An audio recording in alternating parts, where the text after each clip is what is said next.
बेटा, विशाखा को अपनी जिंदगी में दीवार खड़ी मत करने दो, मत करो। समझ के अंकल, वो मेरी माँ है जिन्हें रोनी और नीतू सलूजा ने मुझसे ना छीना है।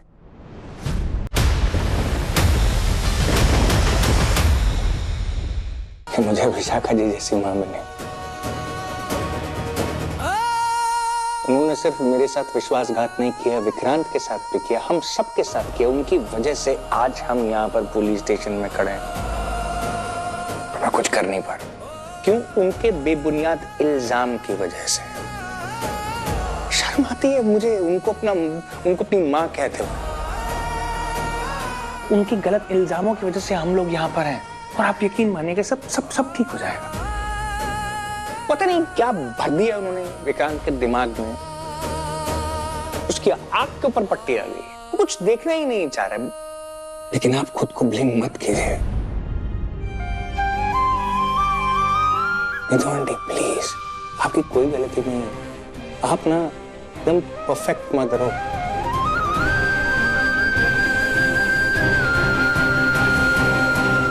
धैर्य बेटा, और कोई रास्ता नहीं है क्या?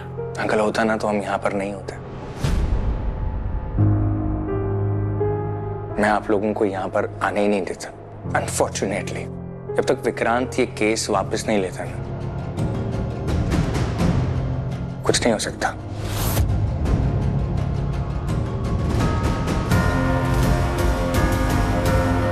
अरे तो मैं विक्रांत से बात करता हूं ना यार। अरे जरूरत पड़ी तो गिड़गिड़ाऊंगा उसके सामने, उसके पैर पड़ूंगा, जो करना हो करूंगा, लेकिन मैं उसे मना के रहूंगा यार। नहीं जी, बहुत देर हो चुकी, अभी सबकी कोई जरूरत नहीं है। मेरे पुत्र ने मुझे अपना मानने से इनकार कर दिया है।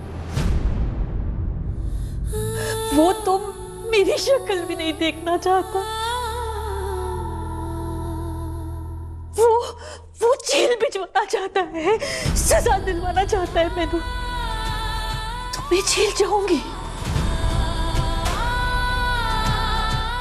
मैं जेल जाऊंगी, उसकी खातिर जाऊंगी। नहीं माँ, हम कोई ना कोई सबूत जरूर ढूंढ लेंगे आपकी बेगुनाही का।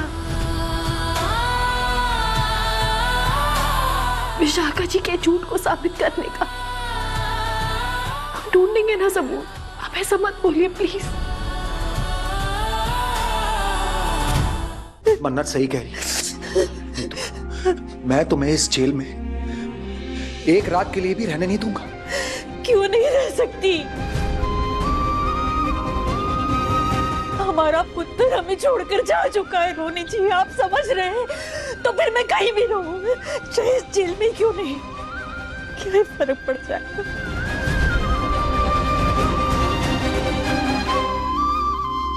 फर्क पड़ता है नीतू, मुझे फर्क पड़ता है, क्योंकि विक्रांत का बाप होने से पहले मैं नीतू सलूजा का पति हूं।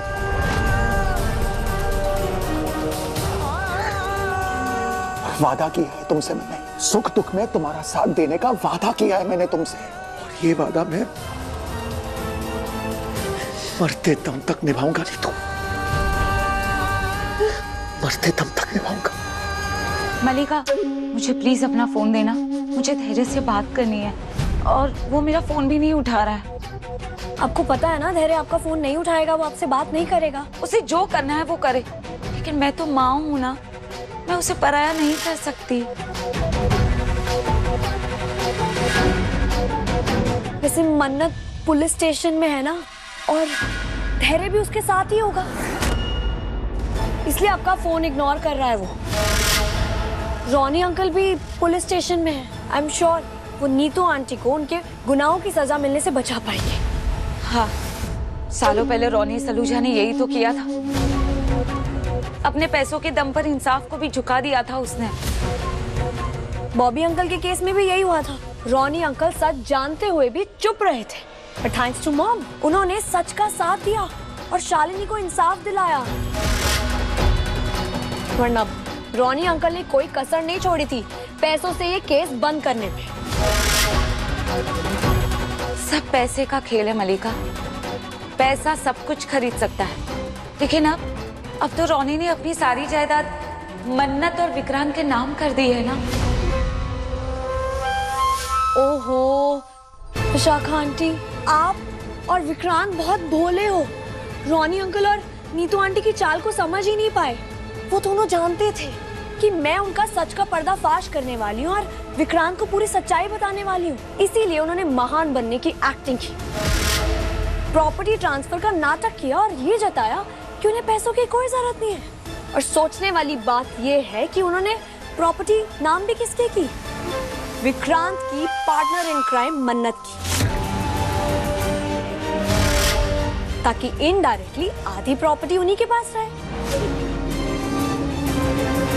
उन लोगों की सोची समझी साजिश थी और मन्नत ने भी प्रॉपर्टी के लिए हाँ कर दी होगी। पैसे किसको नहीं चाहिए? अब देखना रॉनी अंकल कैसे नीतू आंटी को जेल से छुड़वा के ले आएंगे।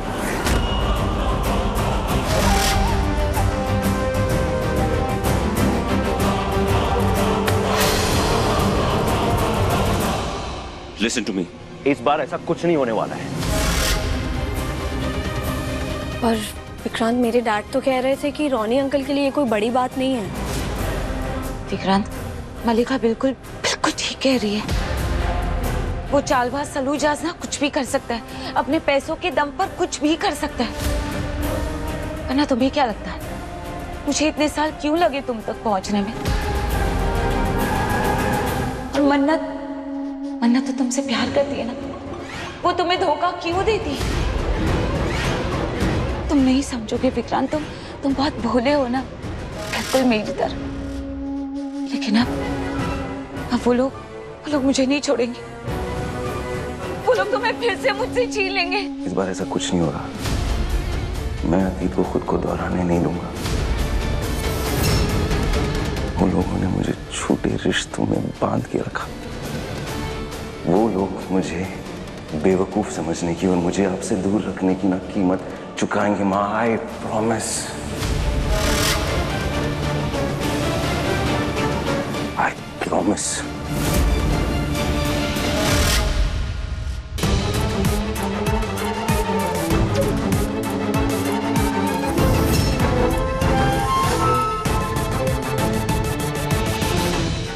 विक्रांत, विक्रांत, गगन, विक्रांत कहाँ है? भाभी, विक्रांत, जमानत। विक्रांत,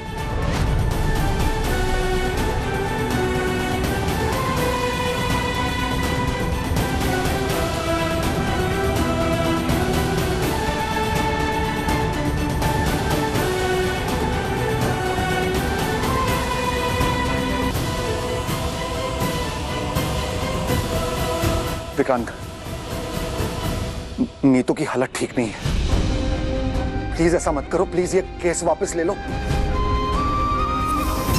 देखो, मैं मानता हूं कि हमसे बहुत बड़ी गलती हुई है।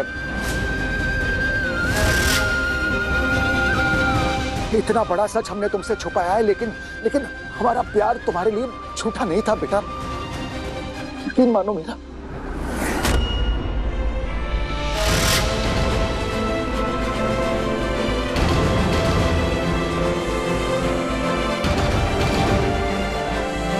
पेपर बिल्कुल रेडी है। यहाँ पे मन्नत जी का साइन चाहिए एंड यहाँ पे रॉनी जी का। एक मिनट वकील साहब।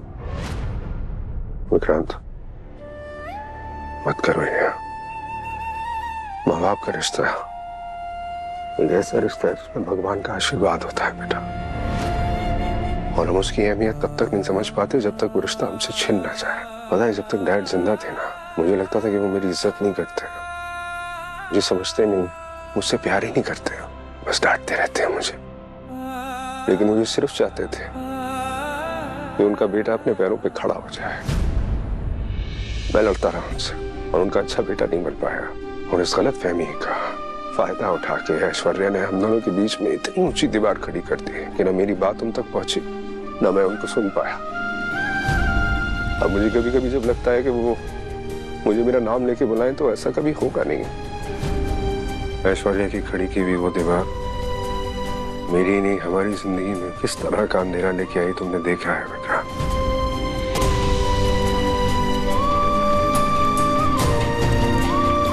बेटा विशाखा को अपनी जिंदगी में दीवार खड़ी मत करने दो, मत करो।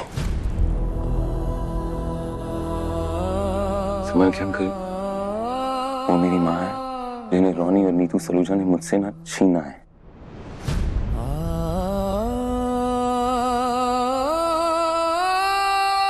इट्स ओके गगन, और कुछ कहने की जरूरत नहीं है, अब रहने दो।